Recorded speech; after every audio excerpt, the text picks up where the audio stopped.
கர்த்தருடைய நாம மகிமைப்படுவதாக. இந்த காலை வேளையிலே தேவனுடைய வார்த்தையை கேட்கும்படியாய் வந்திருக்கிற யாவரையும் இயேசு கிறிஸ்துவின் நாமத்தினால் வாழ்த்தி வரவேற்கிறோம். கர்த்தர் நம்மை ஆஸ்வதிப்பாராக. இந்த காலை வேளையிலும் ஒரு விஷயம் நம் தலைகளை தாழ்த்தி ஜெபிப்போம். கர்த்தர் கடந்த நாட்களிலெல்லாம் நம்மை கண்மணி போல பாதுகாத்து நமக்கு நல்ல ஜீவன் சுகம்பலம் தந்து தேவைகளை சந்தித்து கர்த்தர் அப்படியாய் இந்த நாட்களில் நம்ம நடத்தி வந்த கிருபைகளுக்காய் ஒரு விஷயம் நன்றியுள்ள இதயத்தோடு நம்மை அப்படியாய் ஒப்பு கொடுத்து நாம் ஜெபிப்போம். தலைகளை வணங்கி நாம் ஜெபிப்போம். பரலோக பிதாவே, நன்றியோடு துதிக்கிறமையா, ஸ்தோத்திரிக்கிறமையா. இந்த ஆஸ்வதிக்கப்பட்ட இந்த மனமல்ஷ நாளின் காலவளைக்காய் ஸ்தோத்திரிக்கிறோம். உடைய வார்த்தை கேட்கும்படியாய் வந்திருக்கிற எங்களோடு கர்த்தர் பேசுவீராக. உடைய வார்த்தை எங்களை பலப்படுத்தி எங்களை அபிஷேகித்து எங்களை ஆஸ்வதிக்கும்படியாய் ஜெபிக்கிறோம். வந்திருக்கிற எங்கள் ஒவ்வொருவரையும் கர்த்தர் விடுதலை ஆக்குவீராக. வார்த்தை மூலமாக எங்களை தேற்றி பலப்படுத்தும்படியாய் ஜெபிக்கிறோம். தடைகளை நீக்கி போடும் கர்த்தாவே, வார்த்தைக்கு முற்றிலும் செவிசாய்க்கு விசுவாசிக்க கீழ்ப்படிய கர்த்தரை இறக்க செய்யும்படியாய் ஜெபிக்கிறோம். எங்களை தாழ்த்தி ஒப்புக் கொடுக்கிறோம். கர்த்தருடைய நாம மகிமைப்படட்டும். இயேசுவின் மூலம் ஜெபிக்கிறோம் நல்ல பிதாவே, ஆமீன் ஆமீன். கர்த்தருடைய நாம மகிமைப்படுவதாக. அப்படியாய் தேவனுடைய வார்த்தைக்கு நேராக நாம் கடந்து போவோம். கர்த்தரை ஆஸ்வதிப்பாராக. நாம் தியானிக்க எடுத்துக்கொண்ட வேத பகுதி 1 ராஜாக்களின் புஸ்தகம் 17ஆம் அதிகாரம் 14ஆம் வசனம். 1 Kings chapter 17 verse 14. கர்த்தர் தேசத்தின் மேல் மழையை கட்டளையிடும் நாள் மட்டும் பானையின் மா செலவழிந்து போவதும் இல்லை, கலசத்தின் எண்ணெய் குறைந்து போவதும் இல்லை என்று இஸ்ரவேலின் தேவனாகிய கர்த்தர் சொல்லுகிறார் என்றான். ஆண்டவருடைய நாம மகிமைப்படுவதாக. எலியாவின் நாட்களிலே பஞ்ச காலத்திலே தேவன் ஒரு அற்புதத்தை செய்ததை நாம் இந்த இடத்துல வாசிக்கிறோம்.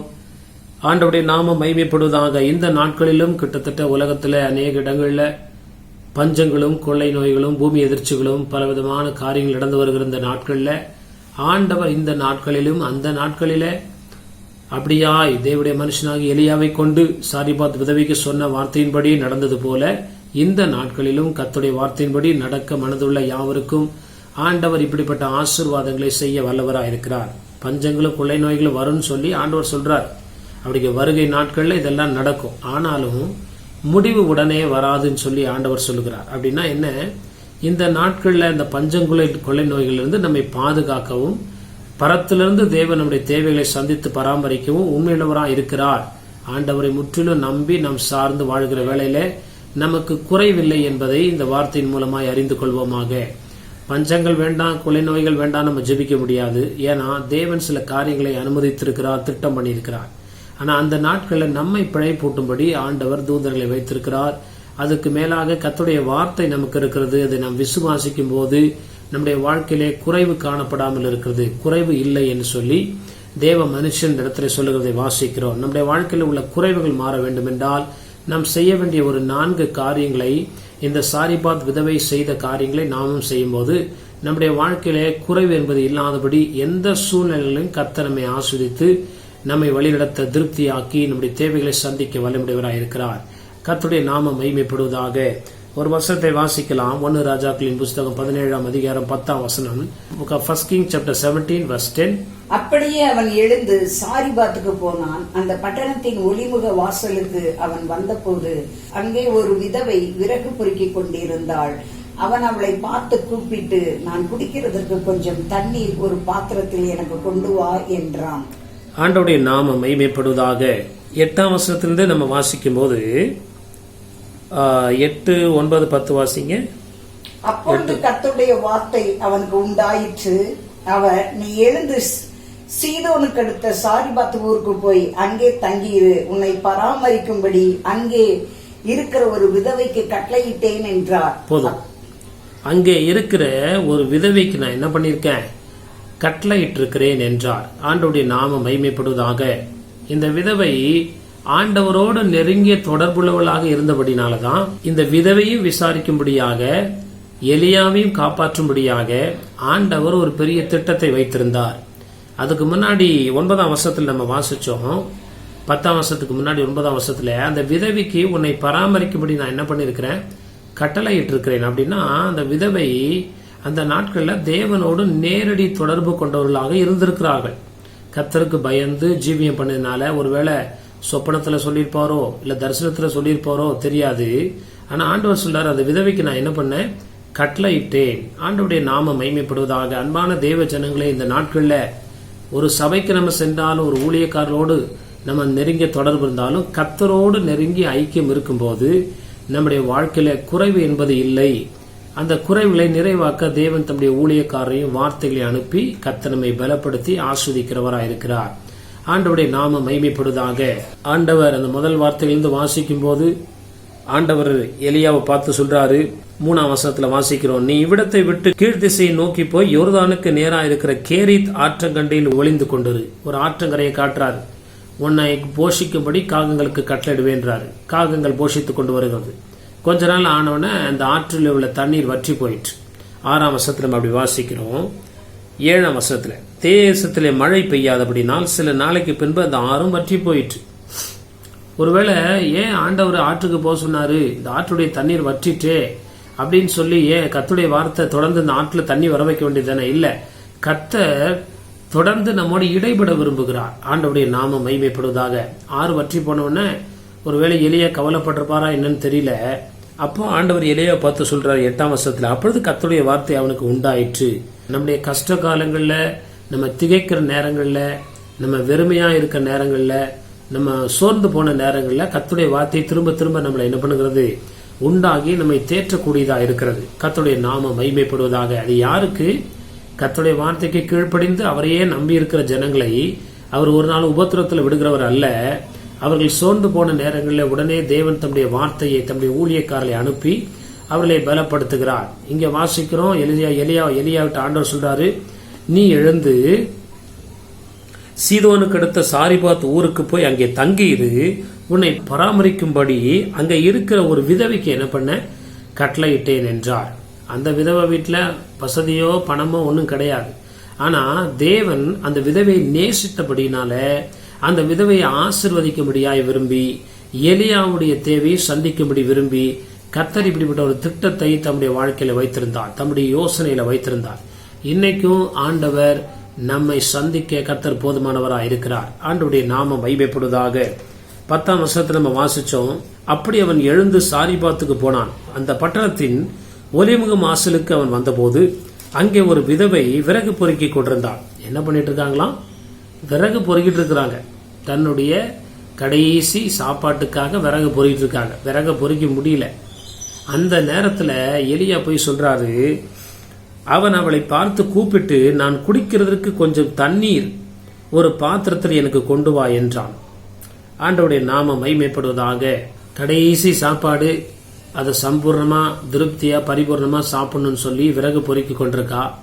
அந்த நேரத்துல ஒரு காரியங்கள், அவ வேலையை விட்டுட்டு போகக்கூடிய ஒரு காரியங்களை ஆண்டவர் சொல்றார் எலியா மூலமா. போய் கொஞ்சம் தண்ணி கொண்டு வா ஒரு பாத்திரத்துல குடிக்கிறதுக்கு.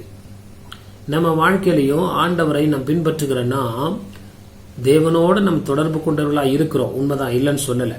ஆனா நம்முடைய வாழ்க்கையில் இருக்கிற அந்த குறைவுகளை நிறைவாக்கும்படியாய் ஆண்டவர் சித்தமுள்ளவராக இருக்கிறார். ஒருவேளை ஆண்டவர் கனவுல பேசியிருக்கலாம், சொப்பனத்துல பேசியிருக்கலாம், ஒரு உத்தமான விதமையா கூட இருந்திருக்கலாம். ஆனா அவங்க வாழ்க்கையில் உள்ள குறைகளை அறிந்த தேவன் அதை நிவர்த்தி செய்யும்படியாய் விரும்புகிற வேளையில ஆண்டவர் சில காரியங்களை அவருடைய வாழ்க்கையில செய்ய அவர் விரும்புகிறார்.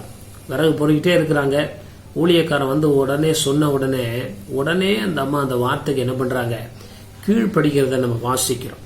நமக்கும் ஆண்டவரை தேடுற ஆலயத்துக்கு வருகிற நமக்கு அநேக வேலைகள்ல சிக்கி அநேக அலுவல்கள் நம்ம இருக்கும்போது ஆண்டோடைய வார்த்தை நமக்கு நேராக கடந்து வரும்போது உடனே நம்முடைய காரியங்களை நிறுத்தி விட்டு உடனே தேவனுக்கு கீழ்ப்படிய ஆரம்பிக்கும் போது நம்முடைய குறைகளை ஆண்டவர் நிறைவாக்குகிறார். அநேக கிறிஸ்துவ குடும்பங்கள்ல கர்த்தரை ஆராதிக்கிற தொழுது கொள்கிற குடும்பங்கள்ல குறைகள் தொடர்ந்து காணப்படுவதற்கான காரணம் என்ன? ஆண்டோடைய வார்த்தைக்கு உண்மையா இருப்பாங்க, பாவம் செய்ய மாட்டாங்க. ஆனா ஆண்டோடைய வார்த்தைக்கு உடனடியாய் கீழ்ப்படிய அவர்கள் யோசிக்கும் போது, மனமற்றவர்களா இருக்கும் போது தேவன் ஆஸ்வதிக்க கூடாமல் போகிறது. ஆனா இந்த இடத்துல நம்ம வாசிக்கிறோம், அந்த விதவை உடனடியாக என்ன பண்றா, அந்த வேலையை விட்டுட்டு தேவ மனுஷனுக்கு சரி அவ கண்டிஷனும் நாளைக்கு சாக போறோம்னு சொல்றாங்க. அந்த நேரத்திலையும் தேவனுடைய வார்த்தைக்கு கீழ்ப்படுகிற ஒரு மனப்பான்மையை நம்ம வாசிக்கிறோம். சில நேரத்தில் நம்ம வியாதியா இருக்கும் போது ஆண்டவர் சில காரியங்களை சொல்லுவார். சில நேரத்தில் நம்ம பல சிக்கல்கள் இருக்கும் போது ஆண்டவர் சில விஷயத்த சொல்லுவார். உனக்கு உன் பிரச்சனை பெருசு, ஆனா என் வார்த்தைக்கு நீ கீழ்ப்படுகிறியா, அதுதான் உண்மை.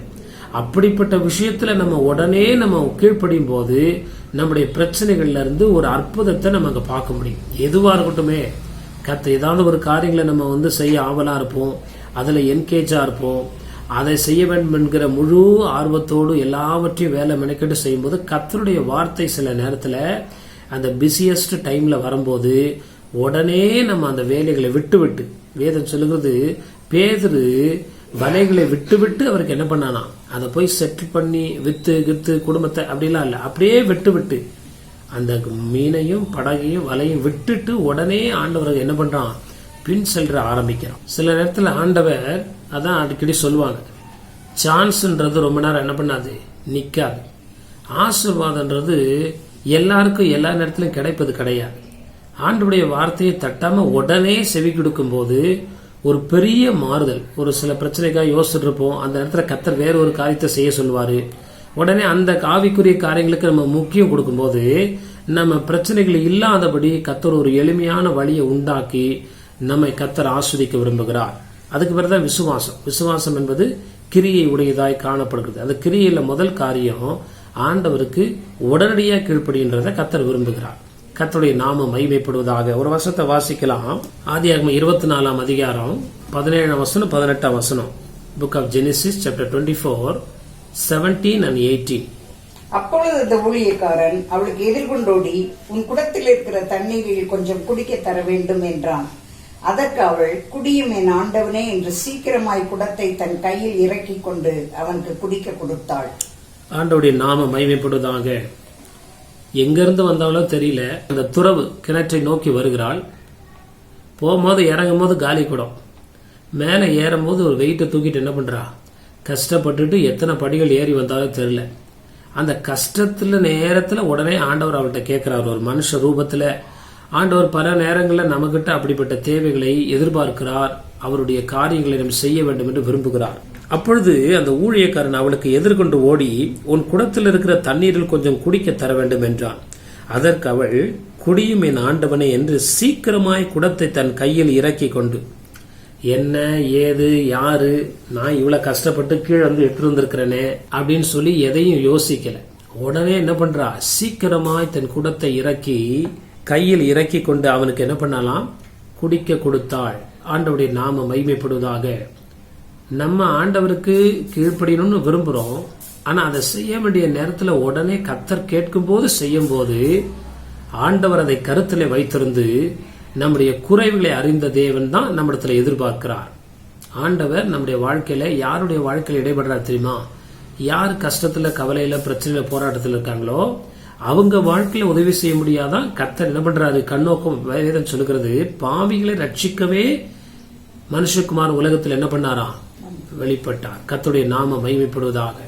பாவிகளை ரட்சிக்கவே இயேசு கிறிஸ்து உலகத்திற்கு வந்தார். அப்போ நம்ம வாழ்க்கையில ஒரு நன்மை செய்யும்படியாய் கர்த்தர் விரும்புகிற தேவன் உடனே இந்த ரெபேக்காள் ஒப்பு கொடுத்தது போல, அந்த சாரிபாத் விதவை எலியா சொன்ன உடனே அவள் கடந்து சென்றது போல, நாமும் கர்த்தருடைய காரியங்கள்ல ஞாயிற்றுக்கிழமை நேரத்துல பல வேலைகளை நம்ம சிக்கலா இருப்போம். அப்ப நமக்கு தெரியும், ஐயோ 9 மணி ஆயிடுச்சுன்னு தெரிஞ்ச உடனே அந்த வேலையை பாதையில விட்டு எந்த ஒரு காரியமா இருக்கலாம், ஊழியத்துடைய காரியங்கள், தேவனுடைய நாமத்துக்கு எதுவான காரியங்கள்ல நம்ம முக்கியத்துவம் கொடுக்கும் போது கர்த்தருடைய காரியங்களை பாதையில விட்டுட்டு போக கூடாது. ஆனா உலக காரியங்களை விட்டுட்டு நம்ம ஆண்டவருக்காக செயல்படும் போது அந்த மீதி உள்ள காரியங்களை ஆண்டவர் பார்த்துக் கொள்வார். கர்த்தருடைய நாம மகிமைப்பட்டு நம்ம நினைக்கிறோம் பாதையில விட்டுட்டு வந்தா என்ன வருது, கர்த்தர் எல்லாவற்றையும் பெர்ஃபெக்டா செஞ்சு முடிச்சிருவார். அதனால இந்த உலக கவலைகளை விட்டு கர்த்தருடைய காரியங்களுக்காக கவலைப்பட்டு நம்ம அதுல முக்கியத்துவம் கொடுக்கும்போது நம்முடைய குறைவுகள் நிறைவாகும் என்று சொல்லி அப்படியாய் நம்ம அறிந்து கொள்வோமாக. ஆண்டவரை தான் நேசிக்கிறோம், ஆனா சில நேரத்துல நம்ம அதை செய்ய வேண்டிய காரியங்களை உடனே செய்யாதபடி தாமதப்படுத்துகிறதுனால ஆண்டவருடைய பரிபூர்ண ஆசீர்வாதங்கள் ஆண்டவர் ஆசீர்வதிக்கிறாரு. ஆனா எலியா சொல்றாரு, பஞ்ச நாள் அந்த பஞ்சம் முடிகிற வரைக்கும் என்ன இல்லையா, அந்த 14 வசனத்துல வாசிக்கும் போது, கர்த்தர் தேசத்தின் மேல் மழையை கட்டளையிடும் நாள் மட்டும் பானையின் மா செலவழிந்து போவதும் இல்லை, கலசத்தில் என்ன பண்றதில்ல குறைந்து போவதும் இல்லை என்று இஸ்ரவேலின் தேவனாகிய கர்த்தர் சொல்லுகிறார் என்றார். பஞ்சம் முடிகிற வரைக்கும் நம்முடைய வாழ்க்கையில அந்த குறைவு ஒருபோதும் மேற்கொள்ளாதபடி ஆண்டவர் குறைவை நிறைவாக்க விரும்புகிறார் என்று அந்த இடத்துல வாசிக்கிறோம். அப்ப நம்ம வாழ்க்கையில ஒவ்வொரு விஷயத்தையும் சிந்திச்சு நம்ம ஆண்டவருக்குள்ளதான் இருக்கிறோம், ஆண்டவரோடு பல தொடர்புகள் இருக்கிறோம், ஆண்டவரோடு நெருங்கி ஜீவிக்கிறோம். ஆனா இன்னும் பரிபூர்ண ஆசீர்வாதங்கள் நம்முடைய வாழ்க்கையில கடந்து வர, இன்னும் தேவனுக்கு முன்பாக இப்படி நாம் அர்ப்பணிக்கும் போது கர்த்தர் நம்முடைய சிறையிருப்பை மாற்றுகிறார், பஞ்சத்திலிருந்து நமக்கு விடுதலை தருகிறார், குறைவுகளை கர்த்தர் நிறைவாக்குகிறார் என்பதில் சந்தேகமில்லை. இரண்டாவது நம்ம ஒரு வசனத்தை வாசிக்கும் போது 1 ராஜாக்கள் 17ஆம் அதிகாரம் 11ஆம் வசனத்தை வாசிக்கும் போது book of 1 Kings chapter 17 verse 11, கொண்டு வர அவள் போகிற போது அவன் அவளை நோக்கி கூப்பிட்டு, கொஞ்சம் அப்பமும் உன் கையிலே எனக்கு கொண்டு வா என்றான். அவன் என்ன பண்றா, சரி ஒரு யாரோ கேட்கிறார், தண்ணி பாகும் போல, ரொம்ப அர்ஜென்ட் போல, ரொம்ப களைப்பா எங்கிருந்தோ வந்திருக்காரு போலன்ட்டு தண்ணி முள்ள ஓடும் போது, கிளம்பி போகும்போது உடனே தேவ மனுஷன் இன்னொரு வார்த்தையை சொல்றாரு, கொண்டு வர அவள் போகிற போது அவன் அவளை நோக்கி கூப்பிட்டு, கொஞ்சம் அப்பமும் உன் கையில் எனக்கு கொண்டு வா என்றான். ஆண்டவர் ஒரு விஷயத்த சொல்லும் போது, நம்ம போகும்போது நம்ம மனசுல சில காரியத்தை யோசிச்சே போவோம். சரி இப்படி சொல்லியிருக்காங்க, இதை போய் இப்படி பண்ணணும். அந்த நேரத்தில் ஆண்டவருக்கு நம்முடைய செவிகளை முழுமையா திறக்கும் போது திரும்ப திரும்ப ஆண்டவர் அந்த இடத்துல பேசுகிறதை நம்ம வாசிக்கிறோம். அப்ப ஆவிக்குரிய வாழ்க்கையில ஆண்டவருடைய நாமம் மகிமைப்படுவதாக. சில பேர் சொல்லுவாங்க, இப்பதான் கடைக்கு போக சொன்னீங்க, பாதி நேரத்தில் திரும்ப கூப்பிடுறீங்களே, ஏன் அதை ஒரே இடையே சொல்லியிருக்க கூடாதான்? ஆண்டவர் எல்லாத்துலயுமே ஒரு நோக்கம் வச்சிருக்கிறார். நிறைய நாட்கள்ல நம்ம ஒரு விஷயத்துக்காக போலான்னு பிளான் பண்ணி போகும்போதே பாதியில ஒரு கால் வரும். அந்த காலை அட்டன் பண்ணிட்டு நம்ம போகும்போது அங்க போற காரியங்களை ஆண்டவர் பர்ஃபெக்டா செய்வார். எல்லா விஷயத்திலுமே தேவனுடைய பரிபூர்ண சத்தத்துக்கு ஒப்பு கொடுக்கும் போது, கர்த்தர் என்னை ஆளுகை செய்கிறார், என்னை நடத்த வேண்டும், அவருக்கு ஒப்பு கொடுத்துருக்க என்ற விசுவாசத்தோடு கடந்து செல்லும் போது நம்முடைய வாழ்க்கையில குறைவுகள் வர வாய்ப்பில்லை. நிறைய விஷயம் நம்ம ஒரு இடத்துக்கு போலான்னு போவோம், டிலே ஆகும். ஏதாவது ஒரு ஊழிய காரியங்கள் திரும்ப நமக்கு வரும். நம்ம திரும்ப வந்துட்டு அங்க போகும்போது பாருங்க, அந்த காரியங்கள் நம்ம போற காரியங்கள ஒரு அற்புதம் அங்க நம்ம பார்க்க முடியும். ஆண்டவருடைய நாமம் மகிமைப்படுவதாக, கர்த்தருடைய நாமம் மகிமைப்படுவதாக. திரும்ப ஊழியக்காரன் கூப்பிடும் போது அவள் செவி சாய்க்கிறதை வாசிக்கிறோம். ஒரு பக்கம் விறகு பாதியில விட்டுட்டு வந்தாச்சு, சரி இவர் தண்ணி கேட்கிறாரு, தண்ணியை கொடுத்துட்டு அடுத்து நம்ம வேலையை பார்க்கலாம்னு சொல்லி நினைக்கும் போது திரும்ப வந்து ஊழியக்காரன் இன்னொரு வேலையை வைக்கிறார். அதை அவ கருத்தா கேட்கிறா. she is paying the attention to the man of God. ஆண்டவருடைய நாமம் மகிமைப்படுவதாக. அவளுக்கு ஒரு பக்கம் நம்ம கடைசி சாப்பாடு, ஒரு பக்கம் விறகு, அதை யாரும் பொறுக்கிட்டு போயிருவாங்களோ, ஒரு பக்கம் சரி ஒரு தண்ணி கேட்கிறாரு, கொடுத்துட்டு அனுப்பிடலாம். அந்த நேரத்துல இன்னொரு வார்த்தை அவர் சொல்றார், வரும்போது என்ன பண்ணு, கொஞ்சம் அப்பமும் உன் கையில என்ன பண்ணு கொண்டு வா. இவ வீட்டுல என்ன இருக்குதுன்னு தேவ மனுஷனுக்கு தெரியுமா தெரியாதா? தீர்க்கதரிசிக்கு மறைவானது ஒன்றும் இல்லை, கர்த்தர் எல்லாவற்றையும் வெளிப்படுத்துகிறவர். ஆனா ஆண்டவர் அந்த நேரத்துல எலியா மூலமா சொல்றாரு, இன்னும் கொஞ்சம் கொஞ்சம் வரும்போது வெறும் தண்ணி கொண்டு வராத, ஒரு அப்பம் கொண்டு வா. அத அவ முதல்ல கேட்கிறா. சில பேர் தேவனுடைய வார்த்தையை கேட்கறதுக்கு எரிச்சல் உள்ளவங்களா இருப்பாங்க. they will not pay attention to the word of God. ஆண்டவர் என்ன சொல்றார், யாரு மூலமும் பேசுவாரு, எப்படியும் பேசுவார். நம்முடைய செவிகள் கேட்கறதுக்கு திறந்து எப்பயுமே இருக்கணும். பேசுகிறதுக்கு வாய் திறக்க கூடாது. வாய் ஆண்டவர் சொன்னா மட்டும்தான் திறக்கணும். ஆனா கேட்கறதுக்கு நம்ம தீவிரமாயும் அல்லது மன உற்சாகமாயும் விருப்பம் உள்ளவர்களாய் காணப்படும் போது ஆண்டவர் தொடர்ந்து பேசிக்கிட்டே இருக்கிறத நம்மளால புரிந்து கொள்ள முடியும். நம்ம ஆண்டவர்கிட்ட ஜெபம் பண்றோம், 1 மணி நேரம் ஜெபம் பண்றோம், 2 மணி நேரம் ஜெபம் பண்றோம், 3 மணி நேரம் ஜெபம் பண்றோம், 4 மணி நேரம் ஜெபம் பண்றோம். அது ஆண்டவர்கிட்ட நம்ம பேசுறது. ஆனா அதுக்கப்புறம் மீதி உள்ள 20 மணி நேரமோ 22 மணி நேரமோ ஆண்டவர் பேசிக்கொண்டே இருக்காரு நம்மகிட்ட. அதுக்கு நம்ம காது எப்படி, அதான் வேதம் சொல்லுகிறது, பேசுகிறதுக்கு பொறுமையாயும் கேட்கறதுக்கு எப்படி இருக்கணுமா தீவிரமாயும். அப்படின்னா you have to pay your attention all the time to listen the word of God. ஆண்டோடைய வார்த்தையை கேட்கறதுக்கு, ஆண்டோடைய ஆலோசனை வழிமுறைகளை நான் நித்தமும் நான் உன்மேல் கண்ணை வைத்து உனக்கு என்னது போதித்து நீ நடக்க வேண்டிய வழியை உனக்கு என்ன பண்ணுவேன் காட்டுவேன். ஆண்டவர் பேசிட்டே இருப்பார். ஒரு கூகுள் மேப் நம்ம போட்டு விட்டா எப்படி லெப்ட் ரைட்னு சொல்லுதோ அதை விட அதிகமா 24 மணி நேரமும் கர்த்தர் நம்மோடு பேச விரும்புகிறார். அப்போ நம்ம ஜெபிக்கிறது 3 மணி நேரம் 2 மணி நேரம் 1 மணி நேரம் ஜெபிக்கிறோன்றது ஒரு பக்கம் இருந்தாலும், நான் நிறைய ஜெபிச்சுட்டேன் அதனால நீ யார் பேச்சும் கேட்க மாட்டான், அப்படி கிடையாது. நம்ம காதுகளை எப்பயும் திறந்து வைத்திருக்கும் போது ஆண்டவர் உடனே உடனே உடனே சொல்ற காரியங்களுக்கு நாம் அது செவி சாய்க்க, ஏற்றுக்கொள்ள, கீழ்ப்படிய அது நமக்கு உதவியா இருக்கும். ஆண்டவருடைய நாமம் மகிமைப்படுவதாக. ஏன் ஒரே நேரத்தில் இந்த எலியா சொல்லியிருக்க வேண்டியது என்ன? எலியா ஃபர்ஸ்ட் தண்ணி எடுத்துருவான்னு சொல்றாரு, அப்புறம் அந்த போகிற வழியில திரும்ப கூப்பிட்டுட்டு என்ன பண்றாரு, நீ வரும்போது கொஞ்சம் அப்பமும் கொண்டு வா அப்படின்றாரு. அப்போ கேட்கறதுக்கு எப்பயுமே நம்ம என்னைக்கும் பேசுகிறதுக்கு we should not talk anything which our own.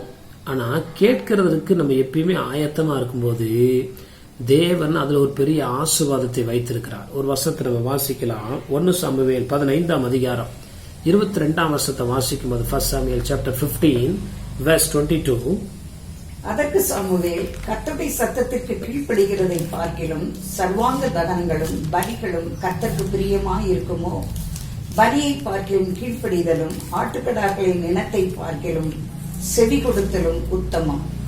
ஆண்டவருடைய நாமம் மகிமைப்படுவதாக. 1 சாமுவேல் 15:22 நம்ம வாசிக்கிறோம். அதற்கு சாமுவேல், கர்த்தருடைய சத்தத்திற்கு கீழ்ப்படுகிறதை பார்க்கிலும் சர்வாங்க தகனங்களும் பலிகளும் கர்த்தருக்கு பிரியமா இருக்குமோ? பலியிடுவதை பார்க்கிலும் கீழ்ப்படிதல் என்ன பண்ணது முக்கியம். நம்ம முதல்ல வாசிச்சோம் உடனடி கீழ்ப்படிதல். இங்க நம்ம கீழ்ப்படிதல் வாசிக்கிறோம். ஆனா அதுக்கு முன்னாடி நம்ம தியானிச்சது இமீடியட் ஒபீடியன்ஸ். செகண்ட் அதுல கடைசியில சொல்லுகிறது ஆட்டுக்கடாக்கள நினத்தை பார்க்கலும் செவி கொடுத்தலும் என்னது உத்தமம். நம்ம ஆண்டவருக்கு நம்ம காதுகளை திறந்து வைத்தாலே நம்மை ஒப்பு கொடுக்கறதுக்கு அது ஒரு சமமா இருக்கிறது. ஆண்டவருடைய நாமம் மகிமைப்படுவதாக. ஆண்டவருக்கு ஒப்பு கொடுக்க விருப்பம் இல்லாதவங்க முதல்ல ஆண்டவருடைய வார்த்தையை கேட்கறதுக்கு விருப்பமற்று காணப்படுவார்கள்.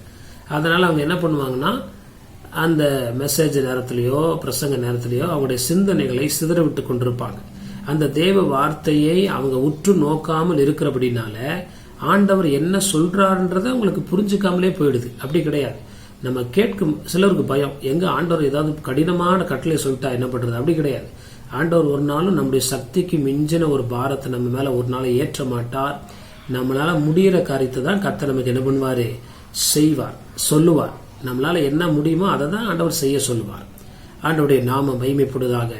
அந்த வசனத்துல வாசிக்கிறோம், ஆட்டுக்கடாக்களின் நினத்தை பார்க்கலாம். அப்படின்னா ஆண்டவருக்காக நிறைய பெரிய காணிக்கையை கொண்டு வந்து கொடுக்கறத பார்க்கலாம். ஆண்டவருடைய வார்த்தைக்கு நம்ம காதுகளை திறந்து நம்முடைய சிந்தையை ஒருமுகப்படுத்தி அதை ஏற்றுக்கொள்வது ஆண்டவர் அதிகமாய் விரும்புகிறார். ஆண்டவருடைய நாமம் மகிமைப்படுவதாக. அப்படி நம்ம செஞ்சு பார்த்து பாருங்க, நம்முடைய வாழ்க்கையில குறைகள் மாறுவதை நம்ம பார்க்க முடியும். கர்த்தருடைய நாமம் மகிமைப்படுவதாக. மூன்றாவது, நம்முடைய வாழ்க்கையில ஆண்டவர் குறைவுகளை நிறைவாக்க விரும்புகிறார். மூன்றாவது ஒரு வசனத்தை நம்ம வாசிக்கலாம். 1 ராஜாக்கள் 17ஆம் அதிகாரம் 12ஆம் வசனத்தை வாசிக்கும் போது 1 Kings chapter 17 verse 12. அதற்கு அவள், பானையில் ஒரு பிடி மாவும் கலயத்தில் கொஞ்சம் எண்ணெயுமே அல்லாமல் என்னிடத்தில் ஒரு அடையும் இல்லை என்று உம்முடைய தேவனாகிய கர்த்தருடைய ஜீவனை கொண்டு சொல்லுகிறேன். இதோ நானும் என் குமாரனும் சாப்பிட்டு செத்து போக அதை எனக்கும் அவனுக்கும் ஆயத்தப்படுத்துகிறதற்கு 2 விறகு பொறுக்குகிறேன் என்றாள். ஆண்டவருடைய நாமம் மகிமைப்படுவதாக. மூன்றாவது, ஆண்டவர் நம்முடைய வாழ்க்கையுள்ள குறைவுகளை நிறைவாக்க வேண்டும் என்றால் அவர் சொல்றார் 12ஆம் வசனத்துல, அதற்கு அவள், பானையில் ஒரு பிடி மாவும் கலயத்தில் கொஞ்சம் எண்ணெயுமே அல்லாமல் என்னிடத்தில் ஒரு அடையும் இல்லை என்று உம்முடைய தேவனாகிய கர்த்தருடைய ஜீவனை கொண்டு சொல்லுகிறேன். அவர் வரும்போது ஒரு அப்பத்தை எடுத்துருவான்றாரு. சொல்ற அப்பம் இன்னும் ரெடி பண்ணல. ஆனா அப்பம் ரெடி பண்றதுக்கும் ஜாஸ்தி கிடையாது. என்கிட்ட இருக்கிறது என்னன்னா கொஞ்சம் மாவு, கொஞ்சம் எண்ணெய். கர்த்தருடைய நாமம் மகிமைப்படுவதாக. இந்த மாவு என்பது கர்த்தருடைய வார்த்தையை குறிக்கிறது. அது போஜனத்துக்கு ஒப்பா இருக்கிறது.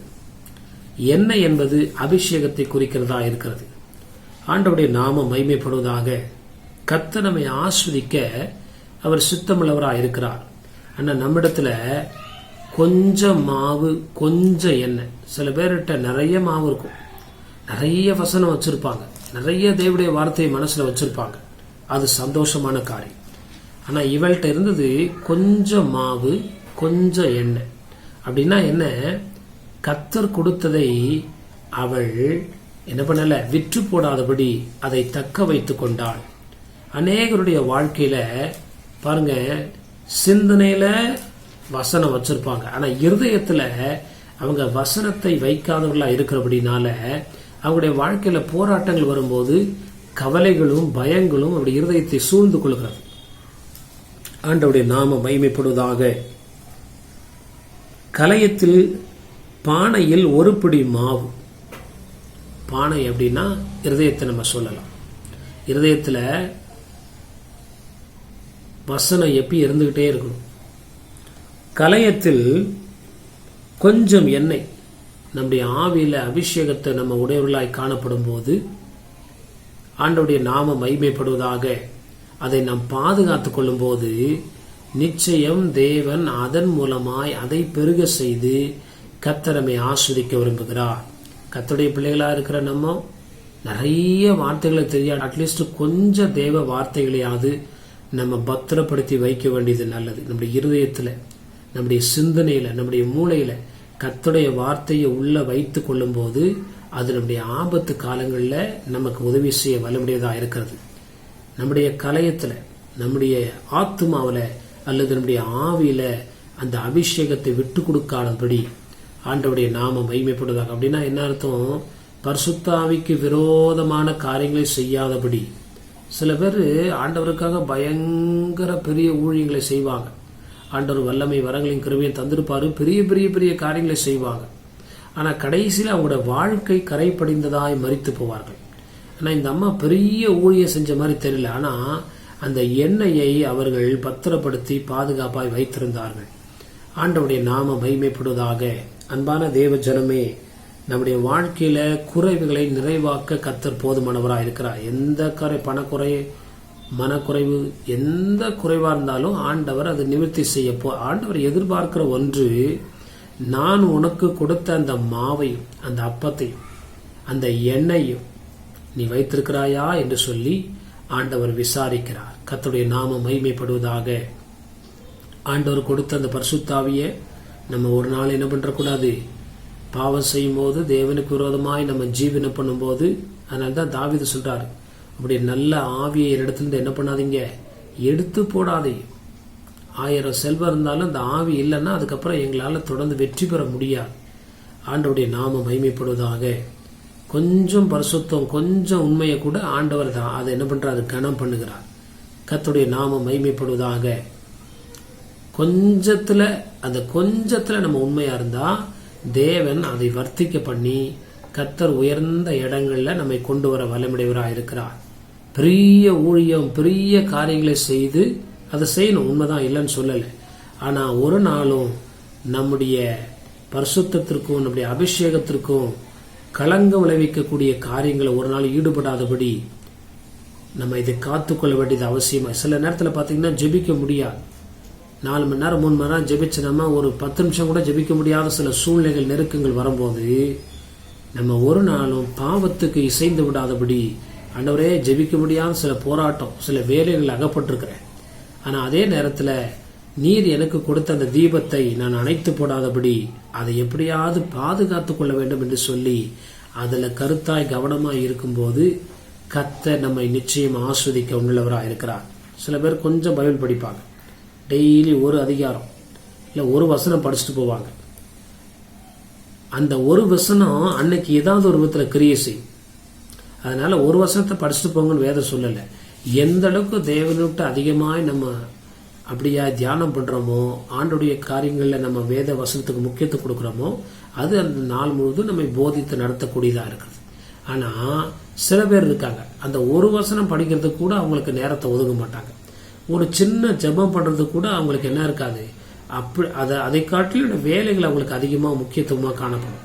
அப்படிப்பட்ட உள்ளவருடைய வாழ்க்கையில குறைகளை ஆண்டவர் நிவர்த்தி செய்ய முடியாது. நம்ம வாழ்க்கையில ஆண்டவர் வைத்திருக்கிற, அதான் சொல்லுகிறது, மங்கி எறிகிற என்னது திரியை அவர் என்ன பண்ணுகிறதுல அணைக்காத தேவன், நெறிந்த நாணலை முறிக்காத தேவன். கொஞ்சம் பக்தி, கொஞ்சம் விசுவாசம் இருந்தோ அதை இறுக பற்றி கொண்டு ஆண்டவருக்காய் காத்திருக்கும் போது அதன் மத்தியில நம்ம விசுவாசத்தை ஆண்டவர் கனப்படுத்தி நம்மை ஆஸ்வதிக்க விரும்புகிறார். முதலாவது உடனடி கீழ்ப்படிதலை கர்த்தர் எதிர்பார்க்கிறார்.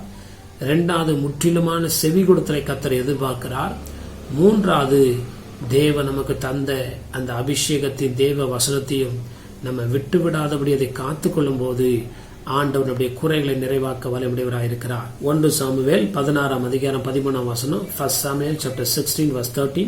அப்பொழுது சாமுவேல் தைல கொம்பை எடுத்து அவனை அவன் சகோதரர் நடுவிலே அபிஷேகம் பண்ணினான். அந்நாள் முதற்கொண்டு கர்த்தருடைய ஆவியானவர் தாவீதின் மேல் வந்து இறங்கி இருந்தார். சாமுவேல் எழுந்து ராமாவுக்கு போய்விட்டான். சாமுவேல் தைல கொம்பை எடுத்து தாவீதை என்ன பண்றாராம், அபிஷேகம் பண்ணுகிறார். அந்நாள் முதற்கொண்டு ஆவியானவர் என்ன பண்ணாராம், தாவீதோடு என்ன பண்ணாரு, காணப்பட்டதை வாசிக்கிறோம். அப்போ அந்த இந்த எண்ணெய் என்பது அபிஷேகத்திற்குரியதா இருக்கிறது. அப்ப நம்ம வாழ்க்கையில அபிஷேகத்தை பெற்றுக்கொண்ட நம்ம அதை காத்துக்கொள்வது ஒரு பெரிய காரியம். அதுல வளர்ந்து ஒரு அனுபவம் இருக்குது, அதுல பெருகிறது ஒரு அனுபவம் இருக்குது, நம்ம அபிஷேகத்தை இன்னொரு மேல வைக்கிறது அது ஒரு அனுபவம் இருக்கிறது. ஆனா நமக்கு பெற்ற அபிஷேகத்தை நம்ம அதை காத்து கொள்கிறதை ஆண்டவர் அதிகமா இந்த நாட்கள் எதிர்பார்க்கிறார். அந்த சாரிபாத் விதவை ஆண்டவர் கொடுத்த அந்த மாவையும் எண்ணெயும் அவள் அப்படியாய் வைத்திருந்தது. அது அவ சொல்றா, எங்கிடத்துல வேற ஒண்ணுமே கிடையாது, கொஞ்சம் மாவும் கொஞ்சம் எண்ணெயும் மட்டும் இருக்கிறது. சில நாட்கள்ல நம்ம வாழ்க்கையில வறுமைக்கு மேல வறுமை வரும்போது சிலவங்க அந்த வறுமையில என்ன பண்ணுவாங்க, பொய் சொல்ல ஆரம்பிப்பாங்க, திருட ஆரம்பிப்பாங்க, ஏமாற்ற ஆரம்பிப்பாங்க, மற்றவங்களை வஞ்சிக்க ஆரம்பிப்பாங்க. அப்படி இந்த சாரிபாத் விதவை ஒன்றுமே செய்யாதபடி தனக்கு இருந்த தேவன் கொடுத்ததை அவள் கடைசி வரைக்கும் காத்துக்கொள்ள கர்த்தர் கிருபை செய்தார். ஆண்டவருடைய நாமம் மகிமைப்படுவதாக, கர்த்தருடைய நாமம் மகிமைப்படுவதாக. சாலமோன் விதமா சொல்றாரு, ஆண்டவரே நீங்க அதிகம் கொடுக்கறதுனால நான் என்ன பண்றேன், உம்மை தூஷிக்காம இருக்கும்படி நீங்க குறைவா கொடுத்தா நான் என்ன பண்ணுவேன், அப்படி நாமத்தை திருடி இப்படி நாமத்தை வீணில என்ன பண்ணுவேன், வழங்குவேன். அப்ப இன்னைக்கு நிறைய கிறிஸ்தவங்க வாழ்க்கையில குறைச்சல் உண்டாகும் போது, கஷ்டங்கள் வரும்போது அவங்க அபிஷேகத்தை விற்று போட்டுறாங்க, அவங்க அபிஷேகத்தை தரையில ஊத்திடுறாங்க, அவங்க அபிஷேகத்தை அவங்க என்ன பண்ணிடுறாங்க, அதை அவமதித்துறாங்க. திருடி பல காரியங்களை சொல்லி தங்களுடைய தேவைகளை எப்படியாவது சந்திக்கப்பட வேண்டும் என்று விரும்புறாங்க. அப்படி இல்லை, கர்த்தர் நிச்சயமாய் நம்ம நடத்த போதுமானவராக இருக்கிறார். அப்ப நம்ம ஆண்டவருக்கு கொடுத்த அந்த கொஞ்சம் மாவு கொஞ்சம் எண்ணெய தேவனுக்கு கொடுக்கறதுல நம்ம சரியாய் பாதுகாத்து கொண்டு இருக்கும் போது, கர்த்தருடைய நாமத்துக்காய் செலவழிக்கிறதுக்காக வாஞ்ச உள்ளவர்களா இருக்கும் போது கர்த்தர் நிச்சயம் நம்முடைய தேவைகளை சந்திக்க வல்லமுடையவராக இருக்கிறார். ஆண்டவருடைய நாமம் மகிமைப்படுவதாக. கடைசியில நம்ம ஒரு வார்த்தையை வாசிக்கிறோம். 1 ராஜாக்கள் 17ஆம் அதிகாரம் 13ஆம் வசனத்தை வாசிக்கும் போது, 1 Kings chapter 17 verse 13. அப்பொழுது எலியா அவளை பார்த்து, பயப்படாதே, நீ போய் உன் வார்த்தையின்படி ஆயத்தப்படுத்து, ஆனாலும் முதலில் அதிலே எனக்கு ஒரு சிறிய அடையை பண்ணி என்னிடத்தில் கொண்டு வா, பின்பு உனக்கும் உன் குமாரனுக்கும் பண்ணலாம். 11ஆம் வசனத்துல எலியா சொல்றாரு, ஒரு அப்பம் கொண்டு வா.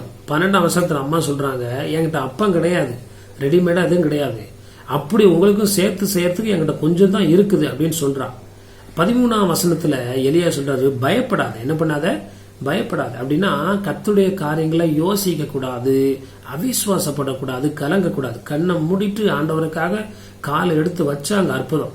அப்ப எலியா சொல்றாரு, நீ பயப்படாத, நீ என்ன பண்ணு, நீ போய் உன் வார்த்தையின்படியே ஆயத்தப்படுத்து. சரி, அவ சொல்றா, நாங்க இந்த ஒரு அப்பத்தையும் மாவையும் சாப்பிட்டுட்டு நாங்க என்ன பண்ண போறோம், நானும் என் மகனும் சாக போறோம், அதுக்கு தான் நான் வரவு புரியிட்டு இருக்கேன். சரி, உன் வார்த்தையின்படி ஆயத்தப்படுத்து, ஆனா அதுல முதல்ல ஒரு சிறிய அடைய நீ எனக்கு பண்ணி கொண்டு வந்து என்ன பண்ணு, என்னிடத்தில் கொண்டு வா, பின்பு உனக்கும் உன் குமாரனுக்கும் என்ன பண்ணு, பண்ணலாம்.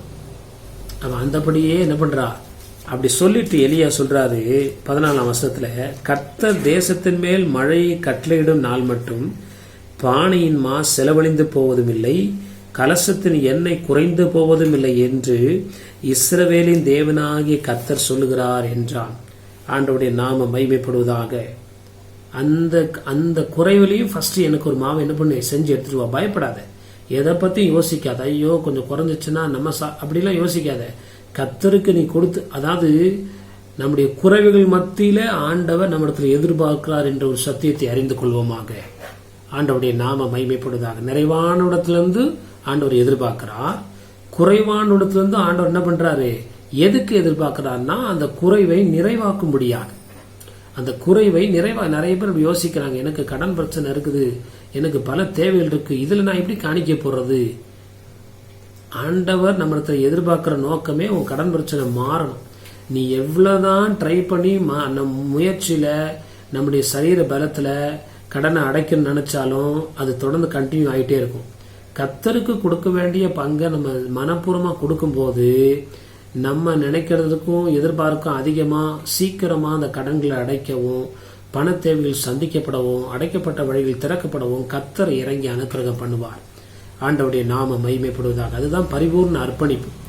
நாங்க 2 பேரும் சாப்பிட்டுட்டு நாளைக்கு இறந்து போயிருவோம், அதுதான் எங்களுடைய கடைசி சாப்பாடுன்னு சொல்லும் போது எலியா சொல்றாரு, நீங்க மறிப்பதில்லை, உங்களுடைய மாவும் உங்களுடைய எண்ணெயும் குறைந்து போவதில்லை, கர்த்தருடைய வார்த்தையின்படி கீழ்ப்படிங்கள், அதை பத்தி யோசிக்காதீங்க, சிந்திக்காதீங்க, பயப்படாதீங்க, கர்த்தர் அற்புதம் செய்வார் சொல்லுகிற போது அவர்கள் அப்படியே அதை நம்பி செய்த போது கர்த்தருடைய வாழ்க்கையில அந்த பஞ்சகாலம் முடிகிற வரைக்கும் அந்த மாவும் எண்ணெயும் குறையாதபடி கர்த்தர் பாதுகாத்தது போல இந்த நாட்கள்ல ஆண்டவருக்கு நம்ம கீழ்ப்படியும் போது உண்மையா நம்ம வீட்டில் இருக்கிற அப்பமும் எண்ணெயும் அல்லது மாவும் எண்ணெயும் குறைந்து போகாதபடி கர்த்தர் இரக்கம் செய்கிறார். ரெண்டாவது, இதன் மூலமாய் ஆண்டவருக்கு உடனடியாக கீழ்ப்படியும் போது, ஆண்டவருக்கு செவி சாய்க்கும் போது,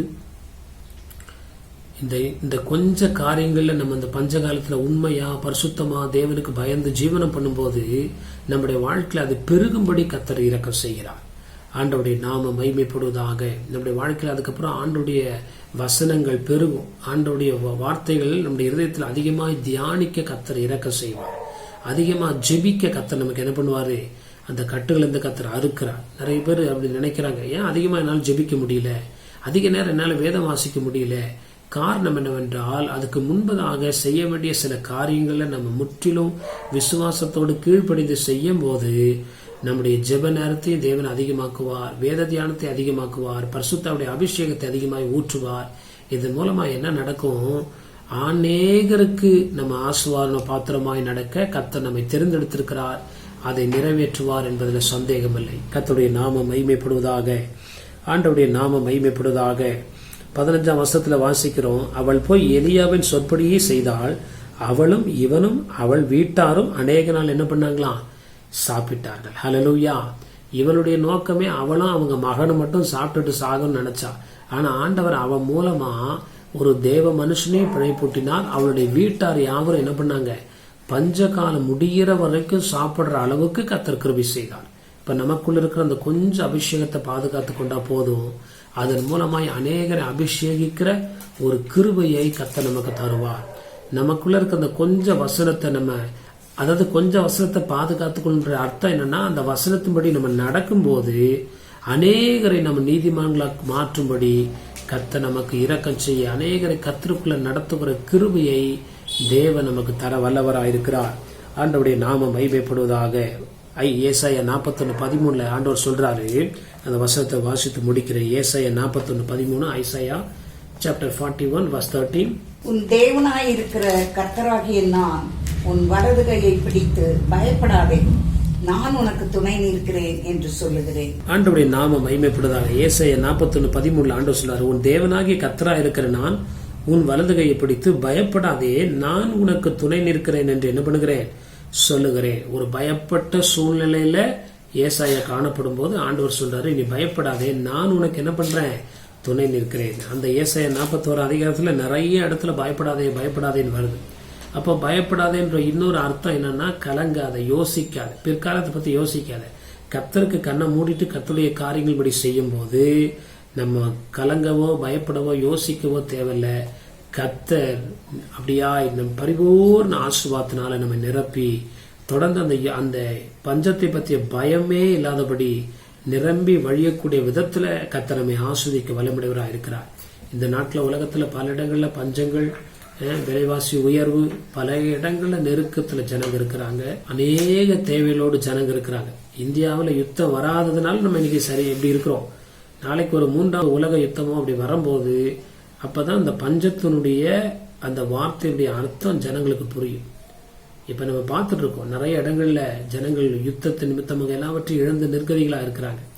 ஆனா தேவன் இந்த நாட்கள்ல அப்படிப்பட்ட சூழ்நிலைகள் ஒருவேளை உலகத்துல தேவன் அனுமதிச்சாலும் நம்மை காக்க கர்த்தர் உண்மையுள்ளவராக இருக்கிறார்.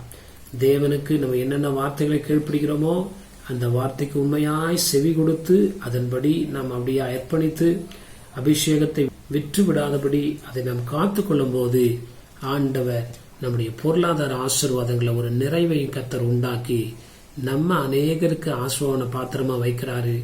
ஆவிக்குரிய வாழ்க்கையிலேயும் கர்த்தர் நம்ம மூலமாய் அநேகரை ரட்சிப்புக்குள்ளாய் நடத்துகிறார். கண்களை மூடி நம்ம ஜெபிப்போம். கர்த்தருடைய நாமம் மகிமைப்படுவதாக. நல்ல பிதாவே, இந்த ஆஸ்வதிக்கப்பட்ட காலவளைக்காய் ஜெபிக்கிறமையா, கடந்த நாட்டில் கண்மணி போல பாதுகாத்து எங்களுக்கு ஜீவன் சுகமலம் தந்து குறைவுகளின்றி பாதுகாத்து வந்தீரையா. இந்த நாட்களில் சாரிபாத் விதைவருடைய வீட்டில் ஆண்டவரே தேவன் தம்முடைய ஊழியக்காரனை அனுப்பி அவளையும் அவள் வீட்டாரையும் அவருடைய மகனையும் ஆண்டவரே எலியாவையும் போஷித்தது போல நாங்கள் அர்ப்பணிக்கும் போது ஆண்டவரே சில நேரத்தில் தேவ தூதர்களையும் நாங்கள் விசாரிக்கிறவர்களாய் காணப்படுகிறோம் ஐயா. அப்படிப்பட்ட மேன்மையான ஆசீர்வாதங்கள் எங்களுடைய வாழ்க்கையில வரும்படி இவைகளை நீர் எழுதி வைத்திருக்கிறீர். இவைகளை ஆண்டவரே எங்களோடு பேசி கொண்டிருக்கிறீர் ஐயா. எங்க வாழ்க்கையில நிறைவு உண்டாகும்படி நீர் விரும்புகிறீர் ஐயா. அந்த நிறைவுக்கான வழிகளை நாங்கள் பின்பற்றும் போது சாரிபாத் விதை வீட்டில் நிறைவு உண்டானது போல எங்க வாழ்க்கையிலையும் நாங்கள் நிறைவுள்ளவர்களாய் சாட்சி உள்ளவர்களாய் காணப்பட அநேகருக்கு ஆண்டவரை பற்றி சாட்சி சொல்ல நீர் ஆண்டவரே விரும்புகிறீர். அதற்காய் ஸ்தோத்திரம் ஐயா. அந்த வழியில எங்களை அர்ப்பணிக்கிறோம் ஆண்டவரே. இதை கேட்கிற ஒவ்வொருடைய வாழ்க்கையுள்ள குறைகளை கர்த்தர் பரிபூர்ணமாய் நிறைவாக்கும். ஆண்டவருடைய நாம மகிமைப்படுவதாக. துதி கன மகிமை எல்லாவற்றையும் நாங்கள் நமக்கு செலுத்துகிறோம். இயேசுவின் மூலம் ஜெபிக்கிறோம் நல்ல பிதாவே. ஆமேன் ஆமேன். என் ஆத்துமாவே கர்த்தரை ஸ்தோத்திரி, என் உள்ளமே பரிசுத்த நாமத்தை ஸ்தோத்திரி.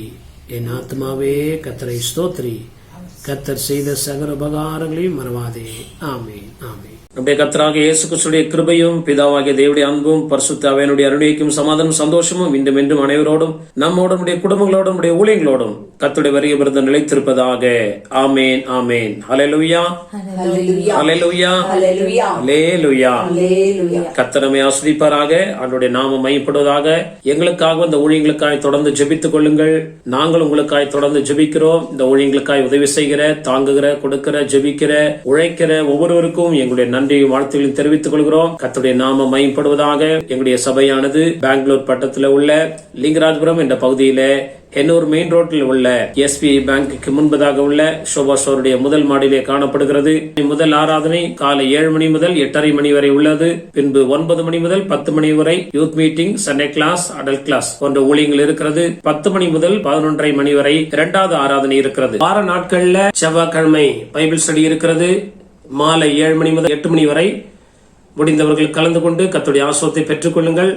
அதே போல சனிக்கிழமை காலை 10 to 12 மணி வரை உபவாச கூட்டம் இருக்கிறது.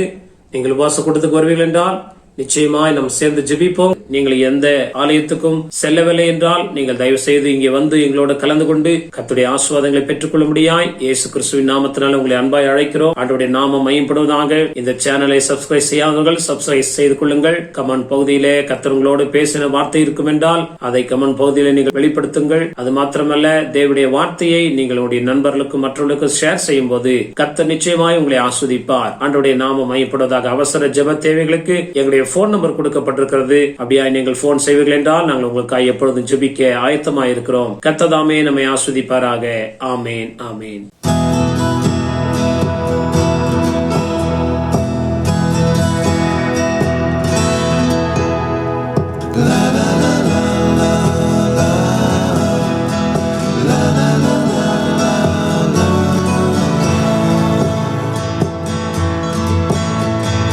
La